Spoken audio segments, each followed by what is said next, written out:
Hey there, welcome to saas.unbound podcast. I'm your host, I'm Nadeina, head of growth at SaaS Group, a serial acquirer buying wonderful SaaS businesses to take them to the next level. And here I chat with inspiring founders and experts to get an inside scoop on how they made their business success. So today with me here is Hatla, CEO and co-founder of uQualio, a mobile-friendly SaaS video LMS platform for e-learning that was recognized as the next generation learning system of the year in 2023. Super exciting. So, Mhm. welcome to the show. Thank you very, very much, and thank you for inviting. Absolutely. Well, I'm glad you're here. I mean, I've heard quite a bit about the company and what you're doing.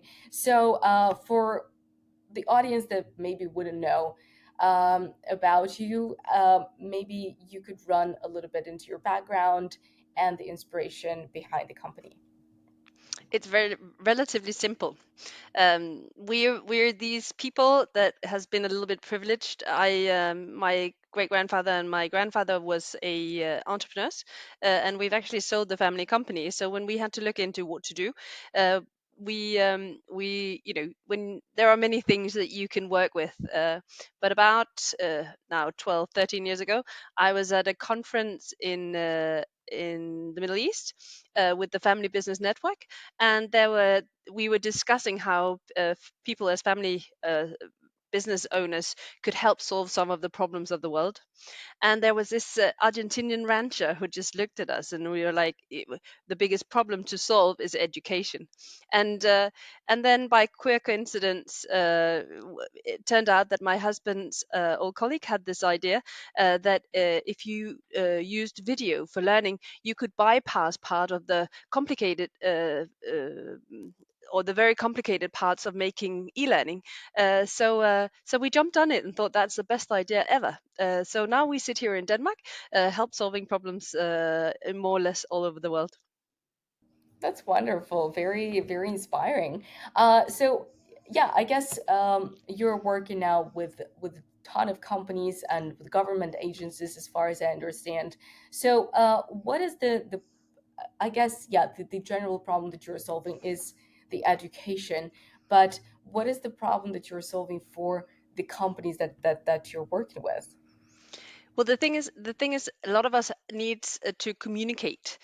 We need people to understand what to do. It doesn't matter whether it's turning on a printer, or whether it's wiring some stuff, or whether it's getting onboarded in a company, or whether to know what direction to move in.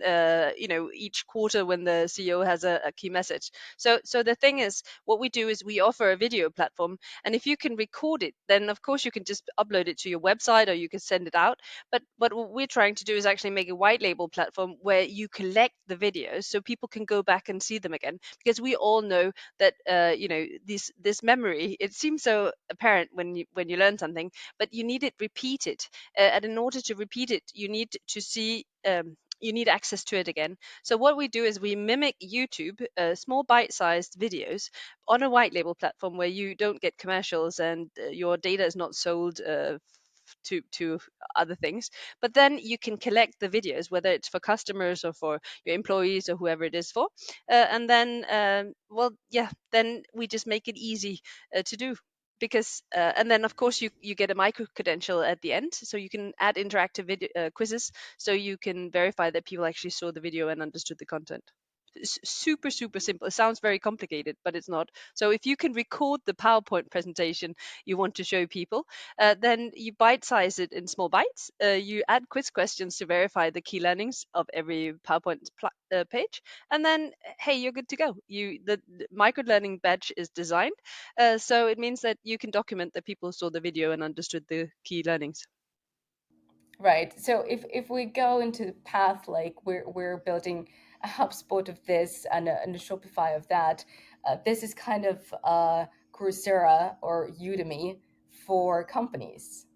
Yeah, but where you make your own. There isn't any content already, so you have to build it yourself. So you just yeah you record either with your smartphone right in front of you. You record it, or you record the PowerPoint, or you go out into the field and you record how somebody is assembling something, or you go in front of the coffee machine and you show this is how the coffee machine works, and then you have a micro course that makes it possible in 2 split seconds to get access to whatever it is that people need to know. That's wonderful. I think the just the number of use cases for this is just enormous.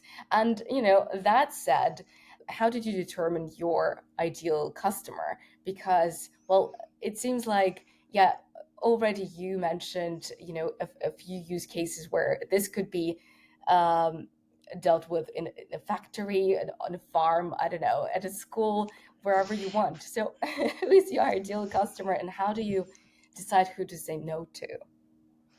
Well, we don't really say no. We offer people the platform by themselves, so they just jump on and then they start developing. And some find out that this is not for them, and others they love it, and then they find more and more use cases for it. So it's super different. What we really try to support is whoever believes that their end users or employees or whoever it is would prefer a short bite-sized video to a long learning program. And to be honest, that's where we go. If I have a problem I can't solve by myself, then I go to YouTube, I Google whatever it is that I need, and then I hope I find the shortest video explaining whatever it is that I need to do, and I zoom in, and I hope it's not too bad quality something, and then I get the answer. And if you're a company, you can do the same, and then avoid all the long stories, but just make it short, brief, without the commercials and all the other things that you hate on YouTube. Right, absolutely. So it looks like you're very much product-led growth kind of company, or do you still have a sales-led motion added to this? If it makes you more comfortable to talk to us, you're super welcome to call us. But in general, I mean, we've eaten our own dog food, so our video platform is built in everywhere in the video, and we've humanized the tutorial. So you meet me. I actually met a customer who's been a customer for about a year and a half last week, and I introduced myself very politely. It was the first time I met her, and she was like, "Oh, but I know you already because it's my voice on all the tutorials." And we do that because if I can't tell what it is that I do, I shouldn't be the CEO. People need to know me as well. We are not just random software. We do use digitalization because if you get tired of explaining the same thing over and over again. So that's why you would really want to put it on video so people can just find it at their own pace and time whenever they need it, and re-see it as many times as they want to if they don't understand or can't remember what it is. Right. So what is your biggest growth lever? Like, if, as far as I understand, people come to you, right, and they can't talk to your sales department or maybe customer success people to get a bit more help, hand holding. But how do people just find you in the first place? We've been pretty fortunate actually with our outbound marketing. So people are finding us through the blog post and stuff that we've done. And then we've been really good at, I don't know, we're both the co-founders here, we're networkers. So we bump into a lot of people, and we are very active on LinkedIn, liking people and commenting on all the good stuff that people are doing. And that is creating tons of nice traffic with fantastic people that we, get to hang out with one way or another, and that makes the buzz going. And I mean, yeah, it's the easiest way to get connected to people is actually just liking what they do, commenting, making sure that they know that you think about them and you love what they do. Then they start loving your work too, and then yeah, lots of things start happening. I mean, just one person that spreads it in a new circle where you haven't been, then you get exposed to tons of people. That's true. And I really love, like earlier you said, it's your voice on the platform. And when you bump into people, they know who you are. Because I think, especially lately, the narrative is people buying from people. So it's really interesting to get content and to get this onboarding experience from the CEO themselves. And I'm really glad that you mentioned networking and LinkedIn, because again, this has been something kind of reinvented in the last couple of years, and especially after COVID, and obviously during COVID, because we all went remote. So, could you maybe share what exactly drives you on LinkedIn? What are you sharing, and especially how are you engaging with the content of others? Well, what happens is that, if I read something that I find interesting, I'll comment on it. If somebody's doing something that I find cool, I like it. We share, ideas, and then we're I think because we're all consultants, so we're used to getting to know quite a lot of funny, interesting people. Then connecting the dots between one person and another, saying, "Hey, by the way, I just saw this tagging people saying, hey, have you, Anna, have you seen that now there's a new podcast in your area moving over here, or whatever it is." Yeah, in our experience, what goes around comes around. So people, like us, share us, and then of course it takes time. We've been in the game for 6 7 years, and it takes time for people to go from being unknown to suddenly being more and more known. But then, suddenly I still haven't figured that out. We actually don't have any customers in Australia, but suddenly there was an email in my inbox saying, "Hey, we would love to feature you in the Educators Awards in the only written magazine in Australia." And to be honest, I have no clue how they found us. And then when I was interviewed, she asked me, "So how did you find us?" And I'm like, I didn't find you. You reached out, and I have no clue, but maybe because of this thing with the awards and stuff." And it turned out that uQualio here in Denmark was the only company outside of Australia appearing on the list. Oh, So wow. that's, stuff going around. That's interesting. And I mean, I'm there with you. I feel like, yeah, it's really great if you're very consistent and, you have the cadence with your content on LinkedIn and on any other platforms, but without engaging and without actually going and proactively talking to other people and commenting on their posts and telling them what you think about what they put out there. I think it doesn't make any sense if you're just throwing stuff out there. So I know once you you should kind of be, and you should be relevant as well. I mean, we're not yeah, just saying, "Hey, thumbs up to something that's horrible." I mean, you wouldn't want to do that ever.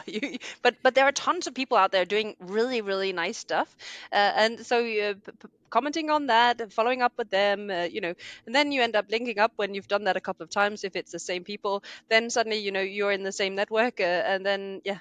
Making sure that we spread the word, and you never know who's in the game. For instance, for making video training, I mean, people might not have a need now, but 2 or 3 4 years down the line they might. So that's it's a long game, getting to start a company, and yeah, now we've been at it for a while, and it's fun. And yeah, then I of mean, course we're also yeah, yeah, lucky go that ahead. because we offer this good service, where people can actually connect with us. It means that we've yeah, we had an example. Fujifilm in the Middle East is a customer with us, and we asked her afterwards. There's a testimonial on our website about it, but we asked her, "How did you find us?" And it turned out it was a potential customer in South Africa who had recommended uQualio to a colleague of hers, and so when she looked out in her office and said, "God, we need a video platform to train our sales partners. Does anybody know a really easy to use sales partner training platform?" And she, her colleague said, "Well, I know it. My brother's friend in South Africa has been working with one, so try it out." Wow. Okay, so word of mouth really works for you. That's a fascinating story. Yeah. Yeah. All right. Well, thanks so much for sharing it. But also, like, I wanted to ask a bit more of the technicalities of it, right? It says, it's a secure platform where you can share your private videos of your company training, for example. And that said, I would assume that you have a certain infrastructure and architecture of the platform that allows for that kind of security. So, was it kind of built in from the beginning, or did you have to iterate and introduce this level of security once you were introduced to bigger companies and once you started getting enterprise clients? No, it was built in from the start. We're a little bit fortunate here because my co-founder is has 30 years of at the time when we started out, he had 25 years of experience, but working in fintech. So you don't do anything without building it correctly. So we've actually been talking to some others about cooperating, and their head of development, he looked at us and said, I'm really fascinated with how you've built software. It is so non-startup software that I've ever seen. But that's when you have we've been fortunate because we're bootstrapped, and the funding comes from family legacy. So we've been fortunate not to have to save too much in the start and just build right from the start. And that's also why we actually cater mostly to small medium businesses, because we believe that they are the ones that are in dire need right now of getting access to learning platforms. There are tons of big companies, enterprise, but they already have, and of course we can start competing. But that would mean that we need huge sales departments, and we try to be as few people as possible. So right now we're a team of 11, and we've actually said we can never be more than 20 people, because if we're more than 20 people, then we destroy our own business from the inside. We've all been ex corporates, and it has lots of benefits being tons of people. The disadvantage is that it takes so much time sitting in circles discussing things for years. Yeah, I mean, it has been the narrative lately at a lot of companies that um, more people doesn't always mean more efficiency. We just talked with saas.group's co-founder, and he was telling the story about the way we acquired a company with 300 employees that was making, I think at the time, $3 million in ARR, in annual recurring revenue. And when we bought them out of insolvency, we had to cut down the team to 12 people. And they're still making the same amount of money in annual recurring revenue. But So, yeah, as you were saying before, but it's also something about building it in from the start, because the problem is if you don't build it in from the start, then you that's why we've worked with product led growth, because the problem is if we have to have a big sales department, then we have to have teams all over the world, and it's much easier if I can just make a video tutorial, onboard people automatically with automated HubSpot communication, and then of course people can always book a meeting if they need it. But there's quite a few people that actually prefer just doing it by themselves, like me. I would never call anybody, and I don't want all the harassment of being called again and again and again by all these people. I'll buy exactly when I'm ready to buy, and actually, very often if people are too pushy, I find something else just because it's so annoying. right. Yeah, absolutely. But then again, I think some companies still, if you're working with enterprise, they want the handholding, they want the white glove service. Do you have any kind of special tricks to work with that with these kind of companies, or are you still pushing them to just whip out a credit card and buy on the spot? Yeah, we actually do, but we've got a couple of sales partners that don't mind using times on it, and then they get a cut of whatever they make on the platform, and then they take the long haul trying to see if they can onboard it. But it's a different kind of selling approach than what we normally do. That's very interesting because, a lot of opinions out there whether, a sales team should be only in house or only in the office even, or you could outsource it. So what's your experience working with an outsourced sales team? Well, some are okay good at it, and then some are less good at it. But it's as we pay for what they deliver, so in that sense, it's pretty easy. But it's mixed. But it's always. To be honest, the biggest problem about sourcing, but it's the same with employees, is finding people that you connect with, who actually understands what it is that you're saying. We had a sales partner at a time, and every time, he came back from a sales meeting, and reported back to us, he was like, "Yeah, but can we just add this and this and this and this and this and this?" I was like, "But it's that would make us a different platform than what we do." Yeah, but that's what the customer that I talk to would like. But it's like, okay, but maybe it's better that you sell what we have instead of trying to sell something that we don't have and probably never will. We do develop stuff that our customer wants, but that's more on request if it makes sense in the general path of development, not so much related to an individual customer. And that's also because, if we need to cater to small and medium companies, we need to make sure that the platform is so easy to use that they know how to do it, and that means that we somehow or another have to reduce the complexity level. There are tons of systems out there that can do more or less everything in the world. We can't. We can, make sure that you can see the video, get a credential, and you can share it on social media if you need it. That's kind of what we do. All right, so that's beautiful. I think sometimes it is very important to push back and to show people, well, who you are and, well, who you aren't, right? And sometimes it's even more important. The latter is even more important because then, you know, companies that are just not in your ICP, or you don't want to work with, or you don't want to build features for, understand that and just go the other way. But like one of our customers said, listen, I don't need flexibility. I need simplicity. I just need it to be easy and simple to get stuff out there, and it's totally right. Most of us, I mean, yeah, we've actually limited the number of question types to three. Of course, we could add 100, but the thing is, why would you need them? What do you need them for?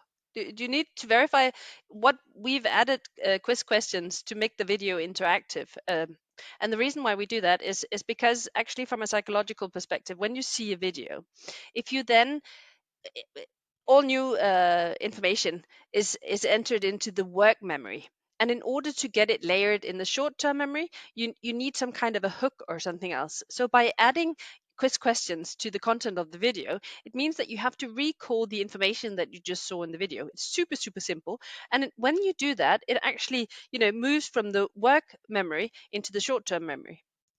Then what you do at the end is you have a final test, and by uh, taking the final test after all the other videos and the quizzes, then it means that you've actually repeated the knowledge 3 times, and that makes it possible for people. It doesn't stick forever, of course, because it's a very light version of making hooks, but nevertheless, now you know that it's there, and that means that you can go back and revisit if you need it repeated, and just knowing that it's actually there enhances the memory. Okay. Well, I love the simplicity aspect of it. Sometimes, yeah, I mean, there are tons of beautiful, very simple tools that people love, and you don't have to blow it up in order to just try to satisfy every other customer. But that said, the simplicity of it, and automation, and making sure that every SMB is able to use it. What about AI? Are you somehow, with the rise of it, are you somehow implementing it on the platform? And just on the same note, do you think that AI is going to change e-learning as a whole? Yeah, I definitely think it's going to change tons of things. And I don't think there are many people out there already today, even among our customers, that are not using AI. We haven't built it into the platform yet. We are looking into it. I think the first thing we'll be doing is actually making deep search transcriptions of the videos, including chapters, so that just makes it easier to bite size the information if it's a longer video. And the next thing is if you can get help to do the quizzes as well. Just even having a suggestion makes it easier to formulate a quiz.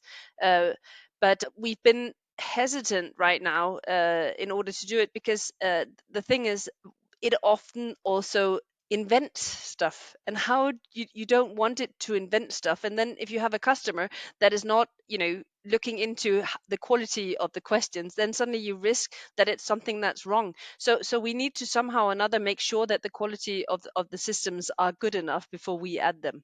So that's one thing.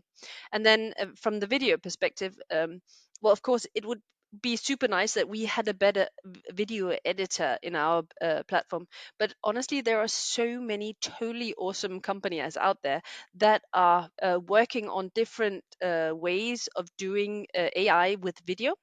Right now, we've integrated with Synthesia and Eli and Colossian Creator, who are all these AI text to video platforms. And that means that as soon as you've made your video over there, you can just link them to us, and then we can fetch the video directly into our platform. And I think we'll be doing a lot more of that, working with more and more video generation companies, because we know that once you have the video, you very often need to distribute them. And of course, the ones that go to on social media, you wouldn't want to store with us. But sometimes if it's, a security video or something, you would want the LMS system in the back of it. And that's where, you can super easily throw them in there, add quiz questions, and then suddenly you have a security video. That's great. All right. So, what do you think is the biggest challenge for companies that want to implement this kind of e-learning routine? Because, yeah, sometimes you kind of you want your employees to learn something. You want to maybe introduce something, of value, but it's very difficult to make it stick and to actually make people go through it and engage. So what about you? Like, what have you heard from your customers as a challenge doing that?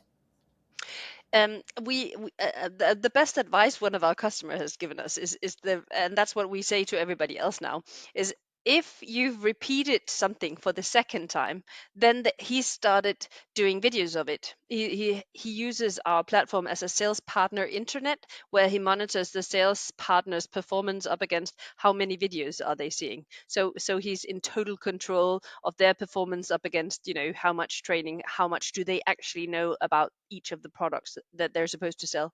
But what he says is he's the after sales manager, and every time there's something that he's explaining for the second time, he's just made a plain strategy of making lists of them, going into the recording studio that he's set up, and then he records it, because he knows that if he has to explain it the third time, then he would already be using more time than if he'd just gone to the studio to do it.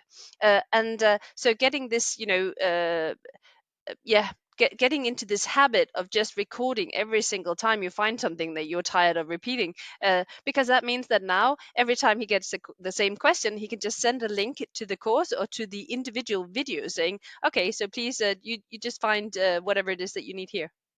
uh, but that's getting into a habit of not postponing it, because every time after you've realized that this is something more people need, if you then if you don't do the recording, then you'll be wasting time every single time you're explaining it again and again and again.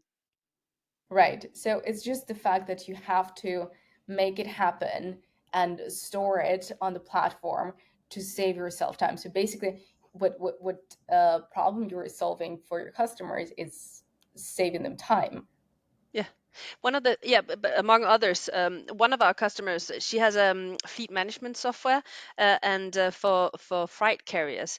And in the old days, she had to use well, she went out to sell her software, and then afterwards, she would use 2 to 3 days to onboard them into the system. Then she used the weekend to sit down. She went through all the how to onboard. She recorded it.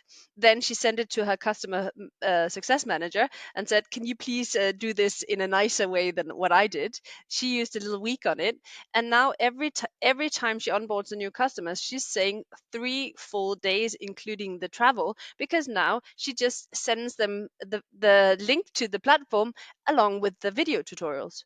And then she's in. And as she said, the best part is that her order to cash, increased, massively, because now she doesn't have to wait for the calendar to fit, so she can just send them the bill immediately. Now you have the platform and you're onboarded. Here you go. Ching. That's great. Easy enough. That's And the perfect. and the good part is she can then scale at the same time, because it means that she can go out and talk to other people instead of sitting onboarding the ones that she already got. And the next thing is, actually quite a few of the customers are super happy about this type of onboarding because they can do it at their own pace. So sometimes it's not very nice to have to admit that you're not very good at listening, or you need things repeated several times. So just being able to see the video 10 times whenever you need it, that's actually, it's comfortable. Whereas having to ask, sorry, could you could you explain that once again? Sorry, I know it's the eighth time, but I can't remember. And for some weird reason, it's super easy when people are explaining what you need to do, but yeah, making it stick sometimes takes a little bit of time. Yeah, it makes great sense. I mean, it's a wonderful problem to solve, and the fact that you're making it so simple is great. So, a couple more questions that I wanted to ask is also kind of about you mostly, right? Not about the product, but I started researching and I saw how many conferences you go to and how many communities you're involved with, and I think, well, you already mentioned that you're a networker, right? And I'm a big believer that this is only helpful for business, because when you do it asynchronously and when you do it remotely, it's great and you can get wonderful results. But when you bump into each other, it's a completely different vibe. So what has been in it for you in the communities, being prominent in especially female communities of founders in Denmark and beyond? What has it brought to you as a leader and the growth of the company? Lots of attention, to be honest.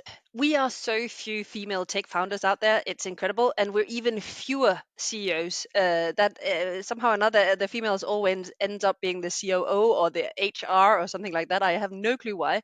It's great. It also gives some bumps. I am pretty sure that I'm also, people, there might be some people that wouldn't buy because I'm a female, but then I'm really super fortunate that I have a co-founder who's a man. And very often, if people actually book us for sales meetings, we take them together, because very often then you can, if one prefers a man, then I let Christian talk, and if I can feel that there's a good chemistry the other way around, then I do the talking. So we try and mix and match, and that also comes, we've pitched a couple of times, and mostly in female settings. I was at a DEI conference at the Danish House in the Chrysler Building in New York in May, and and well, well, to be honest, I think it is correct. There was actually not a single person that came up to me and asked anything about the company afterwards, but they talked to Christian, my co-founder, which was funny, isn't it? That's very interesting. Yeah, it is. It is. But I think that one of the problems with pitching is that if you nail it on stage, then you're a little bit bossy. You seem like you can actually manage yourself, and then most of the investors think, okay, she's, she doesn't need me.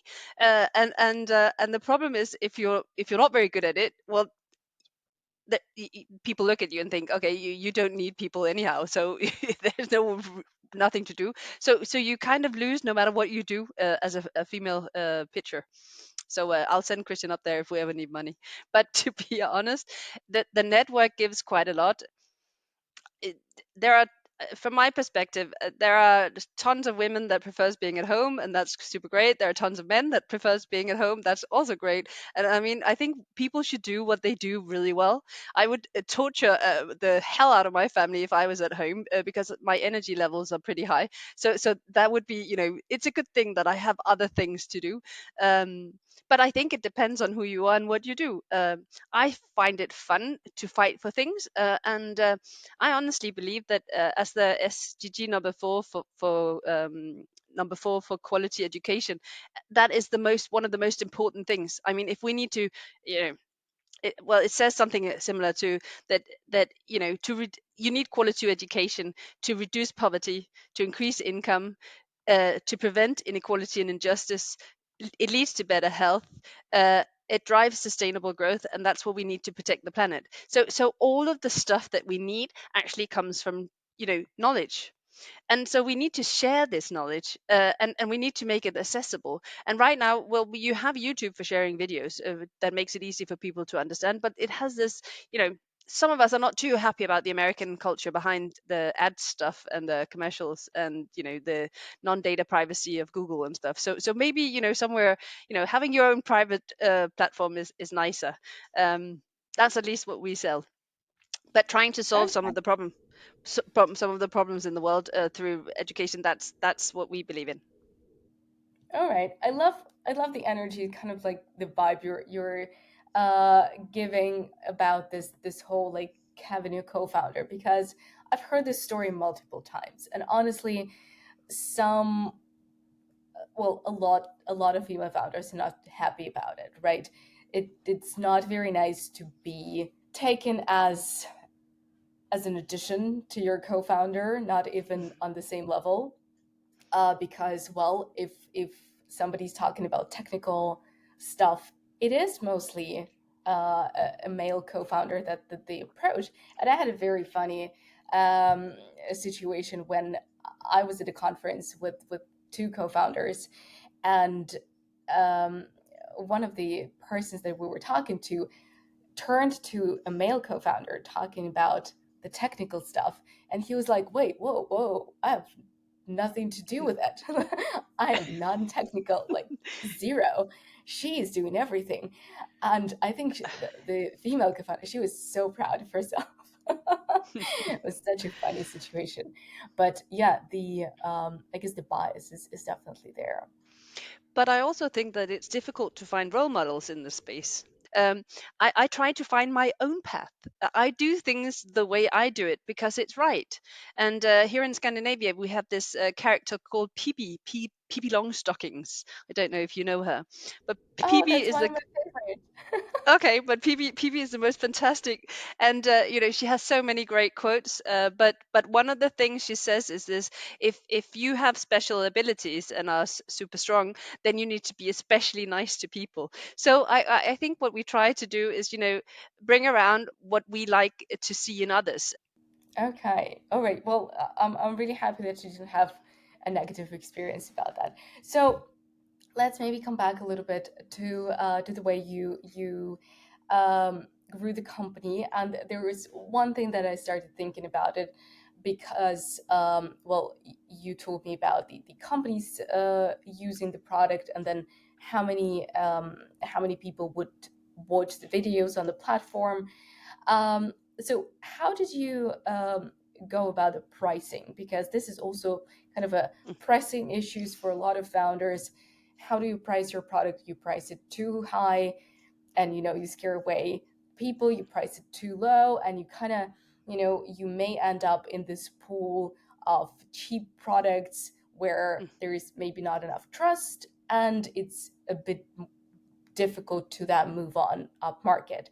So how did you go about it, and what did you base your pricing on? To be honest, what we started basing our price on was the fact that we know that there's quite a lot of subject matter experts and team leads and others that have a budget that they can actually rule over themselves without having to ask. So the price point we set in the beginning was trying to be under what they normally here in the Western world can afford, so they could sign up themselves and just get the platform they needed without HR or anybody else.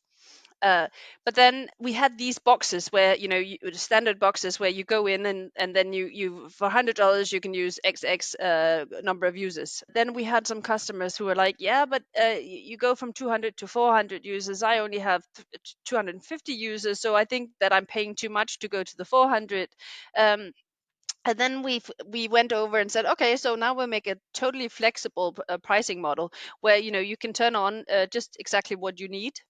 But then right now we're actually experiencing that some of the bigger customers are looking at us saying, it's so annoying that we then have to calculate what it is that we need instead of just having a box saying, okay, one fits all. We'll take the 200 users and we're happy to go.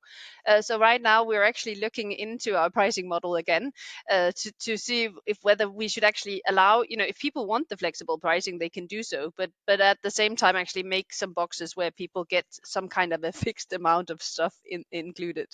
Um, And we are also, I think I can say that without saying something that's out of limits, but we're actually looking into whether our pricing system is made correctly.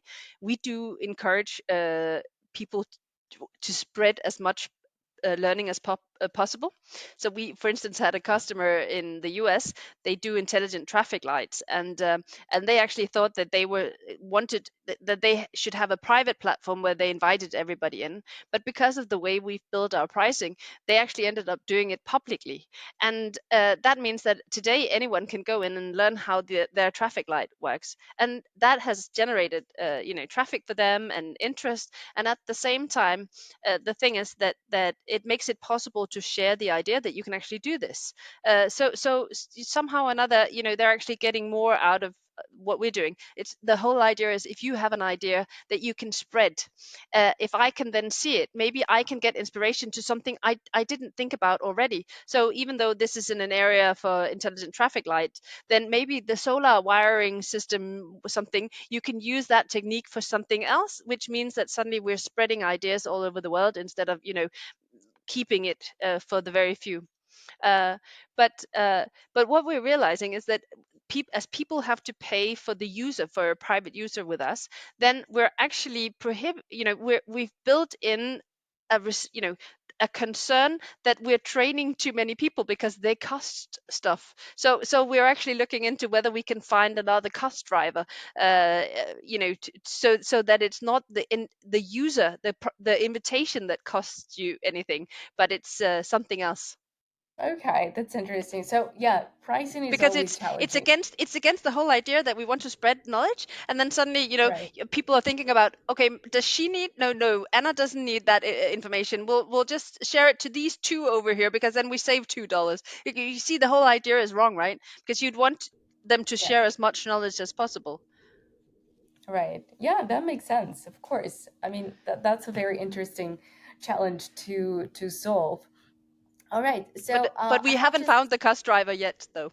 But what we want to do is make it so affordable that people can start out and try it. okay. Then we definitely need another episode when you do to to see what it is and to see where you're going. But yeah, for now, I just have two questions left. The usuals on the podcast. What has been so far the biggest win and the biggest failure? And it could be for you as a founder or for the company. I think the biggest failure has actually been me realizing that I'm not always a super good leader. I used to work for IBM, PwC Consulting, and Novo Nordisk, which are all really big companies, and I didn't realize that all the people that I have ever worked with were screened. So I've only worked not never worked with ordinary people. I just worked with top tier, super professional, high deliverables, the whole charade. And I'm super good working with types like that, and I'm not very good at working with, sorry, normal people, because I mean, I explain what I want people to do, and I'm used to people delivering on it. But then people are not necessarily, if they're not used to being high achievers that just deliver stuff, that means that they might not ask you back, or they might not tell you that that they have a problem. And then I actually get a little bit annoyed, I'm sorry to say, when you've asked if things are okay, and they're like, yeah, yeah, yeah, I think of that, and then something completely different from what you asked for comes around, and they haven't completed the assignment, and they haven't even asked for help along the way. Then so that's been a failure with me, because I should have seen that before I started out, and I really hadn't. Now I've learned, and that makes it a lot easier, but it was a personal failure, that I didn't see it. uh, Okay, all right. That's, good self-reflection. What about the win? The biggest win is actually yet to come. We're hoping to help with psychological problems in a pro bono project, but that would be super, super meaningful. Yeah. But cross your fingers for us, because that would be, that would really be. I'm just hoping it works out. Okay, well, then hoping for your big win. And the last question is about hack. right? So anything that could be, completely unconventional that helped you grow in the company, or hiring, those 11 wonderful high achieving people that are working for you, or anything that could be considered a hack. I think the biggest hack I have is if you are not communicating with people within the first 2 weeks of working with them, I don't think you ever will. Because in my experience, if people are not performing maximum within the first 2 weeks and you're not on the same communication level, well, you're never going to be. So the biggest hack and the biggest lesson I've learned is honestly to it's going to sound really harsh, but get rid of people, because you're only going to prolong the pain. You'll be ruthless because you're leading them on to think that it will actually work, and it won't. I mean, there are people that you communicate excellently with, and when you communicate with them, I say something, you grab the idea, you build with all your knowledge on top of it, and it gets better. And then you have some where it somehow or another, I don't know why, but that's just how it is. And I've stopped using a lot of time on it, except saying, if we are not communicating, we never will. And we can sit in lots of discussions and team exercises and all kinds of things. But in total honesty, the biggest hack is to get rid of them, because they never will perform. All right. So hire fast, fire fast. Interesting. All right. Yeah, sounds harsh, but I think you're right.